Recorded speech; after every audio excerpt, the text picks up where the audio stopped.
한 여성을 노린 범죄가 무서울 정도로 자주 일어나고 있습니다. 서울 강남에선 홀로 길을 가던 여성을 강제로 끌고 가서 성폭행하려 한 남성이 붙잡혔고, 창문 밖에서 방안을 들여다보고 방문마다 귀를 대며 인기척을 확인하는 낯선 남성.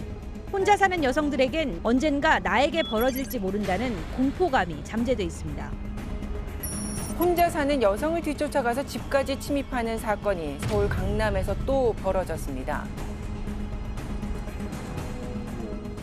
한 여성이 집으로 들어가자마자 모자를 쓴 남성이 나타나 문으로 손을 뻗습니다. 간발의 차이로 문이 닫히자 계속 두드립니다. 문이 닫힌 뒤 남성이 문 앞을 계속 서성이다 내려가는 척하더니 다시 올라옵니다. 그러더니 휴대전화기 손전등을 켜서 비밀번호를 풀려고 시도합니다. 이 남성은 집 주변 골목부터 피해자의 집까지 수십 미터를 몰래 따라왔습니다. 경찰은 CCTV 속 남성인 30살 A씨가 자수 의사를 알려오자 주거침입 혐의로 체포했습니다. 실내용 CCTV 사건은 처음에는 경찰이 주거침입죄로만 수사를 하고 송치를 했는데, 근데 나중에 이제 그 주거침입 당연하고 강간미수로도 처벌해야 된다고 해서 뒤늦게 이제 강간미수로 이제 재판 결과는 강간미수죄는 무죄로 나오고 주거침입죄만 인정이 됐었죠. 그래서 이 강간죄는 그 구성 요건의 폭행 협박으로 이제 가늠을 해야 되는데, 그냥 문만 열려고 했다고 해서 그 피해자에게 폭행 협박을 했다고 볼 수 없다. 근데 이제 그게 좀 불확실했다고 해요. 근데 들어갈 목적이 거기에 무슨 뭐 큰 금괴가 있는 것도 아니고 그런 게 아니면 들어가서 뭘 하겠어요. 그렇게 유추할 수 네, 그러면 또 될 수 있지 않을까 싶은데 그게 조금 저는 좀 의아한 부분이 있긴 있었습니다. 주거침입죄는 어디까지 인정이 되고 어떤 처벌을 받게 되나요? 중요한 개념이 있거든요. 실행에 착수를 해야만 최소한 미수로 처벌할 수 있는 거예요. 네, 그러면 신체 일부만 들어가면 된다. 이러면 예를 들면 그런 설도 있어요. 그러니까 집이 있으면 창문 열으면 창문 옆 넣어서 손가락이 조금이라도 들어가면 이제 일부 침입했으니까 그때부터 주거 침입이다. 그럼 탁 쳐야 되나? 네, 그냥 고개만 딱 들어보고 이제 들어갈 수도 있는 거잖아요. 그러니까 그런 거 가지고 그러니까 이게 애매한 한번 판례 사건에서는 뒤에서 계속 남자가 여자를 막 쫓아와가지고 따라왔는데 그 1층이 필로티 구조였던 거예요. 그러니까 필로티 구조 아시죠? 필로티 그러니까 구조. 사실상 2층부터 진짜 주거가 있는 거예요. 1층에는 주차장이고 근데 그까지 쫓아왔는데 그럼 이게 주거 침입죄가 되냐 안 되냐 이렇게 논란이 돼가지고 그 이제 주거 침입죄가 안 된다는 그런 판례가 있었습니다. 근데 주차장은 2층 이후에 사는 분들을 위해서만 마련된 공간이잖아요. 그렇죠. 그러면 그분들에게만 들어갈 수 있는 공간 아닌가요? 이제 그렇게도 설명할 수 있는데 네. 그게 주거냐 하면 또 주거는 아니니까. 네, 주거냐 하면 이제 갸우뚱하게 되잖아요. 그러면 이제 이게 무죄가 될 확률이 높아지는 거예요. 예를 들면 이제 형사처벌은 굉장히 이제 의심스러울 때는 피고인의 이익으로라는 그런 원칙이 아주 강력하게 작동하거든요. 그러니까 이런 건 정말 케이스 바이 케이스로 맞아요. 담당하시는 그 판사님들이 잘 판단을 해서 상식에 맞게 판결할 수밖에 없다고 생각해요. 맞아요. 예. 또 1인 문화가 많아지면서 고독감에 대한 얘기? 뭐 고독감, 개인주의? 그래서 오죽하면 영국에서는 2018년에 그 외로움부 장관, 그 외로움을 그 대비하는 책임질 론리니스 부서가 그렇죠. 있나요? 네, 뒷받침 맞아요. 같은가요? 이제 외로움에 대한 와. 어떤 장관을 임명해서 왜냐면 이 외로움이라는 것이 중요한 사회 문제구나. 일종의 사회적 전염병가 지금부터라도 나서야 한다라는 이야기고. 외로움 담당 장관이 처음 생겼습니다. 영국 얘기입니다. 영국에서 외로움으로 고통받는 사람은 900만 명 이상, 의료비 등 사회적 비용도 매년 3조 7천억 원이나 된다는 보고서도 있습니다. But just as loneliness can affect any of us, so any of us can help to tackle it. 장관 임명과 함께 첫 발을 뗀 영국 정부는 기금을 조성하고 실태 조사에 착수하기로 했습니다. 일본 같은 경우 사실 고독사 이런 게 중요한 문제였잖아요. 혼자 외롭게 있다가 죽는 사람들. 그래가지고 고독사를 막기 위한 부서를 또 만들어서 일본도 역시 이 문제를 대처하고 있다는데 아마 점점 우리도 자살이 중요한 문제로 사회 문제로 대두되고 있는데 자신의 감정을 같이 나눌 사람이 이제 마땅치 않을 때 생기는 문제죠. 물론 되게 상징적인 것일 수 있어요. 어떻게 개인의 외로움을 국가가 도와줄 수 있을지는 모르겠지만 그런 부서가 생길 정도로 생긴다는 것은 뭔가 방법을 찾아보겠다는 뜻이니까 좋게 볼 면도 없지 않지 않은가. 이제 범죄 요건이라는 게 구성 요건, 그다음에 위법성, 책임 이 세 가지가 다 충족이 돼야 되거든요. 여기서 이제 책임이 너무 어리거나 14살 미만이면 책임 무능력자고 책임 중에 하나가 그 심신 상실이나 심신 미약이 있는 거예요. 진짜 제정신이 아니었던 거예요. 네, 그 당시에 술을 먹었다고 해서 심신 미약을 인정할 수 있는 거거든요. 판사는 이제 심신 미약 그 하한을 2분의 1로 다운시킬 수 있어요. 아, 그거 가해주는 게 맞나 싶기도 한데. 오히려 그걸 이용하는 사람들이 이제 많아지고 점점 늘어나는 것 같거든요. 그런 사례 때문에. 계속적으로 문제 제기가 되기도 했었는데 근데 이제 2008년에 조두순 사건이 검찰에서 무기징역을 구형하거든요. 구형하는데 결국 정말 낮은 형량이 12년을 받아요. 그 12년을 받은 이유가 주치경감이거든요. 술을 많이 먹어서 심신미약 상태였다. 8살짜리 여자아이를 잔혹하게 성폭행한 조두순 사건을 계획합니다. 1심 재판에서 법원은 조 씨가 술에 취해 사물 변별 능력이 없었다는 점을 감경 사유로 들어 징역 12년을 선고했습니다.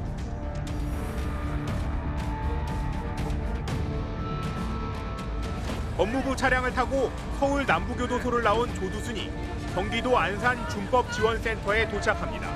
진심으로 위해치고 계시나요? 이 심신미약, 술 때문에 벌어진 심신미약을 악용한 대표적인 게 조두순이고 법조항에 따라서 아마 감경을 한 걸 거예요. 심신미약자는 감경한다. 2018년도에 법 개정이 됐는데 감경할 수 있다.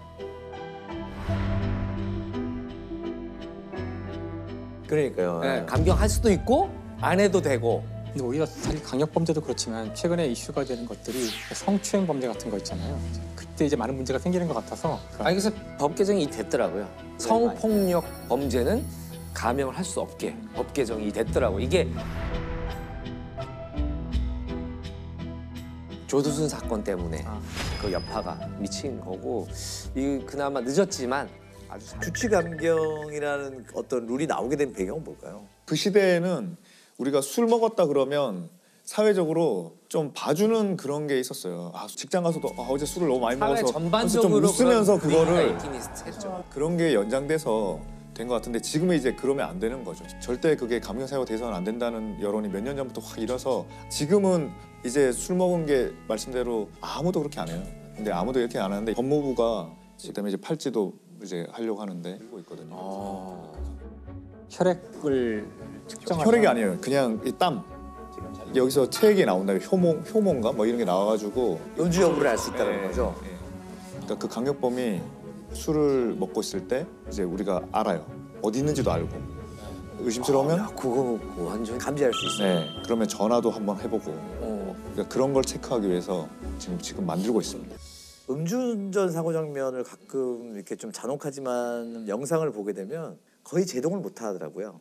뭘 쳤는지도 모르고 달아나는 경우도 많고. 인천에서는 만취한 운전자가 몰던 차에 50대 남성이 숨졌습니다. 피해자는 치킨집을 운영하던 가장으로 늦은 밤에 오토바이를 타고 배달을 가던 길이었습니다. 윤창호 법을 만든 윤창호 사건 있잖아요.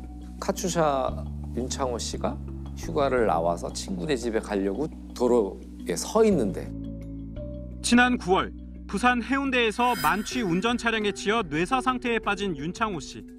저녁을 넉 달 남기고 휴가를 나와 사랑하는 가족, 친구들과 즐거운 시간을 보내던 중이었습니다. 횡단보도를 건너가는 중도 아니고 서 있는데 그 차량이 음주운전 차량이 덮치잖아요.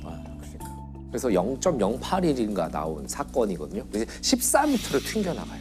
얼마나 충격이 엄청났으면 오랫동안 뇌 상태에 계시다가 이제 사망을 하시게 되는데 지난 2015년 기준으로 음주운전하다 사망 사고를 낸 운전자들에게 내려진 평균 형량은 징역 1년 정도에 불과합니다. 좀 잔혹하지만 영상을 보게 되면 그걸 계기로 해서 이제 윤창호법이 이제 제정이 돼요. 그래서 그의 희생이 헛되지 않도록 관련법을 개정하자는 움직임이 일고 있습니다. 음주 사고의 가해자를 엄하게 처벌하자는 이른바 윤창호법 발의가 그의 친구들에 의해 추진되고 있습니다. 윤창호법 제안서를 만들어 국회의원 전원에게 호소한 겁니다. 특정 범죄 가중처벌 등에 관한 법률 일부 거정 법률안 대안은 가결됐음을 선포합니다.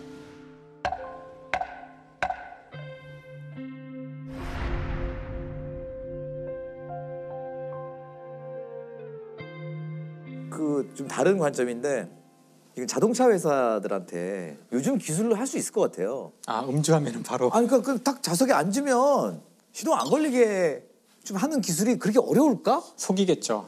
그걸 이제 뭔가 그거 씌우거나 이제. 그렇지. 또 그러면 또 어디 인터넷에서 팔 거야. 이걸 쓰면 술 냄새가 안 나서. 아, 왜냐면 되게 권장할 만한 기술이잖아요. 아니 그 센서를 사실 자동차라는 그 기계가 좀 이상한 기계긴 해요. 인간의 속도 감각이 아니거든요. 사람들의 많은 착각이 아무리 우리가 빠르게 뛰어봐야 시속 뭐 10에서 20까지 뛸 수 있을까?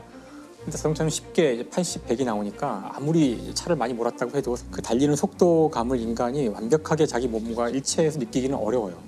그래서 거기 약간만 이 정신이 흔들리거나 그러면 저는 자동차가 과연 우리에게 물론 편리를 주는 도구이기도 하지만 사실 지금 우리가 가장 많은 사람이 죽는 이유가 병 빼고요.